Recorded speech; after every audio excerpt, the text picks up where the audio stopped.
paradrama tales. What would you do if the child you raised, loved, and protected for 16 years turned out not to be yours? I remember the day I found out like it just happened. No blood, no shouting, just silence so loud it cracked something inside me. She's not my daughter by DNA, but she still calls me Dad, and I still answer, every single time. It was a Tuesday. I don't know why that matters, but I remember it clearly. Gray skies, cold coffee, and the usual hum of life going nowhere fast. The envelope came in the mail like any other, white and harmless. I had taken the test out of suspicion, not certainty. A bad feeling had been gnawing at me for weeks, ever since I'd overheard my wife, now my ex, on the phone, whispering things she thought I couldn't hear. I didn't want to believe it, but something deep in my gut told me I needed to know. So I did it. Swabbed my cheek, sent it in, told myself it was probably nothing. 16 years of memories, milestones, bedtime stories, scraped knees, and school lunches. Surely that outweighed a strand of DNA, right? But the paper didn't care about memories. It cared about science. And science said I wasn't her biological father. I remember staring at the words, excluded. That's what it said. Cold, clinical. Like I'd been voted off some invisible island I didn't know I was on. My first reaction wasn't anger. It wasn't even sadness. It was silence. A kind of emotional paralysis. I couldn't think, couldn't breathe. I just sat there with the letter in my hand and the truth burning a hole through my chest. The world didn't stop, but mine did. I didn't cry. I thought maybe I would. But some wounds are too sudden for tears. I just kept thinking about her, my daughter. Or was she? Number she is. She always will be. I changed her diapers, taught her to ride a bike, held her during fevers, showed up to every school event, even when her mom didn't. None of that changed. Not because of this letter. Not because of some stranger's genes. But my world, the version of it I had built for nearly 2 decades, had cracked. I looked back at every moment with new, brutal clarity. Did my ex-wife know from the start? Did she lie to my face every day? Was our marriage just a cover story? And the worst question of all, had I been loving a life that wasn't mine to live? When I finally confronted her, she didn't deny it. She just deflated, said it was a mistake, that it meant nothing, that it was a long time ago and didn't matter now, but it mattered to me. Because it wasn't just a betrayal of vows, it was a theft of truth, of agency, of identity. Still, in the middle of all that noise, all that rage and disbelief, was her, my daughter, 16, sharp, kind, with my sense of humor and her mother's eyes, except now, even that, those eyes, felt like evidence, a reminder that she might not carry a single piece of me in her blood, but she carried me in her life, and that was the moment it hit me. This wasn't her fault. None of it. She didn't ask for any of this. She didn't cheat. She didn't lie. She just lived, and I had been there for all of it. So no piece of paper, no biological twist, no missing man from the past would change how I looked at her. But I won't lie to you. That day, it broke something in me. Not my love for her. That stayed. But the quiet trust I used to carry, the belief that love and truth always lived in the same house, that died. And it hasn't come back since. I don't say his name, not because I'm afraid of him, but because I refuse to give him that kind of space in my mouth. He's the kind of man who slips into your life through shadows, leaves behind broken things, and then disappears like smoke. I met him once. That was enough. We used to work together. Same warehouse. Different kind of men. I showed up on time, kept my head down, did the job. He was louder. The type who always had something to prove, usually with a crude joke or a comment about someone's wife. Mine included, apparently. I should have seen it. But when you trust someone, you're blind in all the wrong places. He knew she was married. He knew she was my wife. That's not speculation, it's fact. He came to our house once for a barbecue, shook my hand, smiled at my daughter. That was years ago, back when she was just a toddler playing in the grass with bubbles on her fingers and no idea that the man who gave her life was already planning to disappear from it. He left town not long after. Got fired, I think. Some HR issue nobody would talk about. Typical. Men like that don't fall. They vanish. No forwarding address, no phone number, no email. Ghost. And you know what? I didn't care. At the time, he was just a blip on the radar, a name I forgot, until he came back, not in the flesh, but in the results of a DNA test. And now, he's everywhere. He's in my daughter's face when she asks about where she came from. He's in the silence between us when she tries to smile, but it doesn't quite reach her eyes. He's in her questions. Was he kind? What did he look like? Does he know about me? Questions I don't know how to answer because I never really knew him. And what little I did know, I'd rather forget. But here's the thing. He doesn't deserve to be remembered. He didn't stay up with her when she was sick. He didn't pack her lunch or teach her how to swim. He didn't cry when she broke her arm in the 5th grade or beam with pride when she got her first A in algebra. He's not the man who took her to school every morning or read her favorite book 500 times just because she liked the way I did the voices.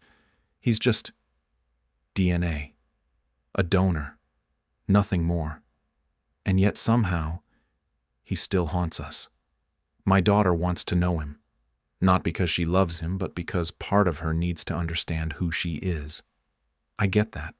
I really do. Identity is a strange thing. It's not just made up of memories, but of mysteries too. And she wants to solve one. But I can't help her. I don't know where he is. I don't know if he's even alive. And if he is, I don't know if he'd even care. A man who walks away from a child that's half him? That's not a man who comes back out of love. He comes back out of guilt, or worse, curiosity. And she deserves better than that. So, no, I don't say his name. I let him stay a ghost. And maybe that's cruel. Maybe someday she'll see that as weakness. But right now it's the only way I can protect her. From him, and from the truth that not every man who gives life is capable of offering love. There was a time I would have described her face with words like warm, honest, familiar. The kind of face you come home to. Now, I see it differently. It's the same face, but it tells a different story, one I didn't know I was living inside for 16 years. Her name doesn't matter here. I just call her my ex-wife now. Once she was my person. We had routines, groceries on Saturdays, pancakes on Sundays, little notes on the fridge that said things like milk and love you. For a while I thought we were happy. Not perfect, but steady. Real. But steady can still hide secrets. Real doesn't always mean truthful. I confronted her the night the DNA results came in. I didn't throw the paper at her, didn't shout, just walked into the kitchen, placed the envelope on the counter, and asked her, "Is there something you want to tell me?" She froze. Not like someone caught in a lie, but like someone who'd been waiting for this moment. And when she spoke, her voice didn't shake. That's what gutted me. No trembling, no breakdown, just a quiet, rehearsed confession.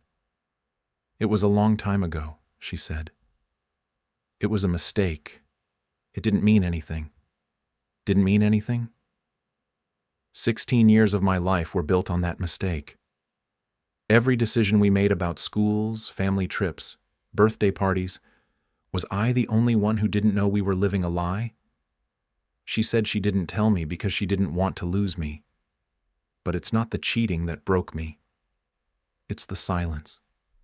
The choice to watch me raise a child, love a child, give my whole self to a child. And never once say, "I need to tell you something." That takes calculation. That takes the kind of strength I wish I never had to understand. I remember looking at her face as she spoke, and for the first time I didn't recognize it.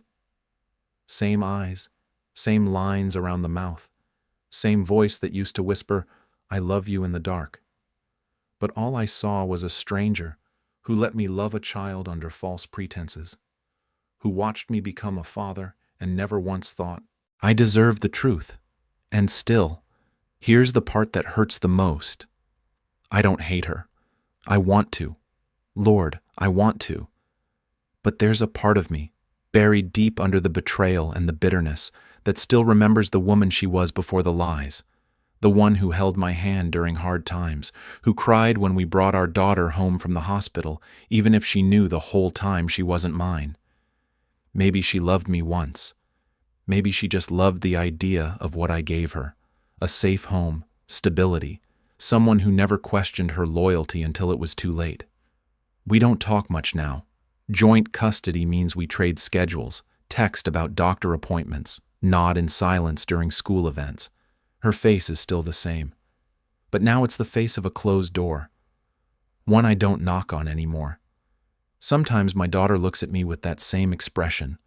Quiet, searching, like she's waiting for answers I can't give. And in her, I see her mother's face. Not the one that lied. The one that smiled before everything fell apart. And that's the version I hold on to. Not for my sake, but for hers. People talk about blood like it's everything. Blood is thicker than water. You can't fight blood. Maybe that's true in biology. Maybe it's even true in court. But in life, in the day-to-day trenches of raising a child, it's not blood that shows up. It's love. It's presence. And I've been showing up every single day for 16 years.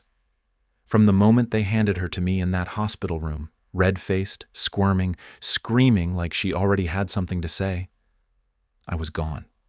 That was it. I was hooked. This tiny person needed me. And suddenly nothing else in the world mattered. Not my job, not my bills, not even sleep. Just her. I remember the first night she had a fever. She was maybe 3, maybe younger. We were both up all night. She was burning up, couldn't keep water down, crying in that broken little voice kids get when they're scared and sick. I held her against my chest and just kept whispering, Daddy's here. I'm right here. And I was. I always was. I taught her to ride a bike, even though she fell 5 times and blamed the sidewalk every time. I sat in parking lots waiting for her to finish dance class, football practice, math tutoring, whatever phase she was in that year. I braided her hair badly before picture day because her mom had to work, and she told me it looked like a bird's nest, but she smiled anyway. I was there when she lost her first tooth. I was there when her pet hamster died and she cried for hours, face buried in my shirt. None of those moments required DNA. They required love, patience, a kind of invisible investment that compounds over years. I didn't do any of it out of obligation. I did it because I wanted to. Because when you love someone that deeply, you don't measure what you give. You just give. Now I look at her, 16, smart, stubborn, carrying pieces of both of us in ways I can't fully explain. She's got her mother's eyes, yes. But she has my timing with jokes, my sarcasm, my way of pulling people close when they're hurting, even if she won't admit it. I see her walking down the stairs, headphones in, rolling her eyes at something I said, and I think, I helped build that person, not with chromosomes, but with time, care, and relentless, stupid, stubborn love. And yet, there's this lingering ache, because now she knows. She knows I'm not her biological father. And even though she still calls me Dad, there's a question behind her eyes sometimes. A quiet wondering I can't erase, and it scares me. What if one day she wants him more? What if biology starts to feel like destiny to her? But I have to believe what we've shared means something, more than something, everything. I have to believe that bedtime stories and scraped knees and 1,000 little conversations in the car count for more than a single strand of DNA. Because if they don't, then what was all this for? So, no, I'm not her biological father. But I've been there through every growth spurt, every heartbreak, every triumph and tantrum. I am her father in every way that truly matters, and I would do it all again, even knowing what I know now. Because love, real love, isn't about what you pass on genetically. It's about what you never stop giving. She didn't ask me right away. After everything came out, the divorce, the truth, the test results, we lived in this strange kind of silence, not cold, not angry, just careful. Like we were both walking across thin ice, not wanting to make it crack any more than it already had.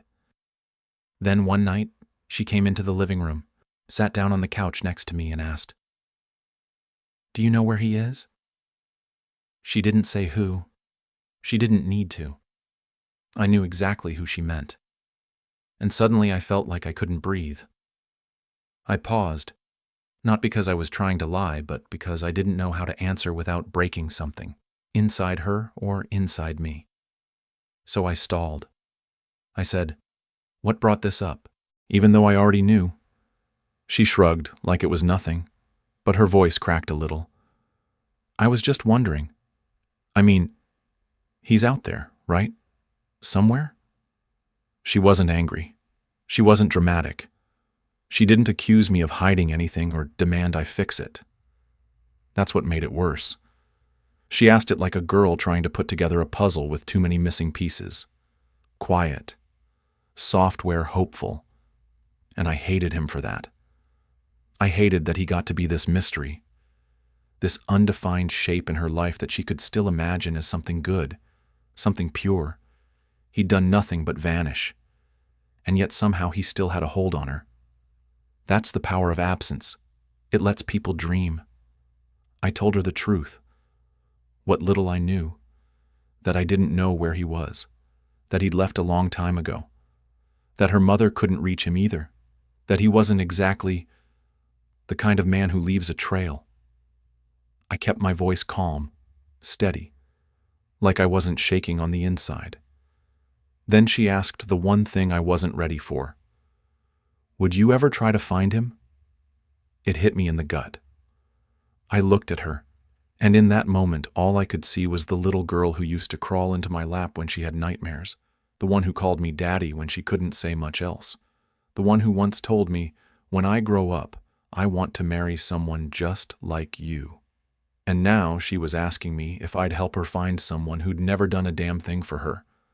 I wanted to say yes. I wanted to be that man. That generous, open-hearted, bigger than the hurt kind of man. But I wasn't. So I said quietly, "I can't do that. I'm sorry. I just can't." Her face didn't change much. Just a small nod, a glance at the floor, and then a soft, "Okay," like she already knew that was going to be my answer. But I saw the sadness behind her eyes. Not disappointment in me. Disappointment in the reality. That she might never know who half of her came from. That maybe the story ends here. She didn't push. She never brought it up again. But something in the room shifted that night. A kind of space opened between us. Not because I loved her any less, but because some questions, once spoken, can't be unsaid. And I don't blame her. Everyone wants to know where they come from, even if the truth hurts. The phone rang just past 9 p.m., a time when we used to be brushing teeth, folding laundry, maybe sitting on opposite sides of the couch watching reruns, back when things were still held together by habit, if not by love. But this wasn't then. That part of our life was long gone. Now, when her name lit up my screen, it came with weight, a warning. I stared at the phone as it buzzed on the table. I didn't move to pick it up. I already knew what it was about. She had a way of waiting.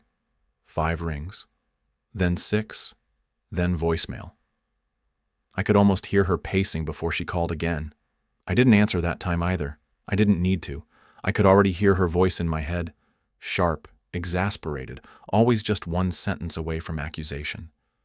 Sure enough, the voicemail came. Her tone was controlled, but it had teeth. "I heard you talk to her," she said. No name, no context. Just her, like we both didn't spend 16 years building a world around that one girl. "You told her you wouldn't help. You're punishing her for my mistakes, and that's not fair." I played it once, then again, then I deleted it. Because here's the truth. I'm not punishing anyone. I'm surviving. I'm breathing through the weight of 1,000 invisible moments, watching the girl I love search for a man who didn't want to be found. And worse, being told that somehow I'm the villain for not helping her chase a ghost. There's something cruel about being told to forgive from the same lips that broke you, as if saying, "I'm sorry," rewrites history, as if letting her yell at me makes me the bigger man. I've been the bigger man. I've swallowed my pride, signed the custody papers, shared weekends and holidays and awkward hallway handoffs, all while carrying the quiet ache of knowing that every time my daughter looks at me, there's a question I can't answer. So number I didn't pick up. Because what would I say? That I'm sorry she's hurting? I am. That I wish I could make it easier? God, I do. But I won't be lectured by the same person who burned the house down, then handed me a broom and said, "Clean it up." She thinks my silence is weakness. She always did. But silence isn't surrender. It's survival. It's the only way I know how to keep from saying things I can't take back. Things like, "You lied to me for 16 years. You watched me become her father and said nothing. You made me love a life I didn't fully own. And now you want me to find the man who helped you destroy it? I don't owe you anything. Not my words. Not my help. Not my voice on the other end of the line. Sometimes the most powerful thing a man can say is nothing at all." There's a strange kind of silence that settles into a house after a hard truth. It's not like the silence before bed or the quiet that comes with peace. Number. This kind of silence hums, low and constant, like the sound of something unresolved just beneath the floorboards. And that's where I live now, between two truths, and not sure where I belong. The first truth is simple. I love her, unequivocally, irrevocably. She's my daughter in every way that counts. I know how she likes her toast, slightly burnt with too much peanut butter. I know the look on her face when she's trying not to cry, and I know the exact words that'll push her over the edge.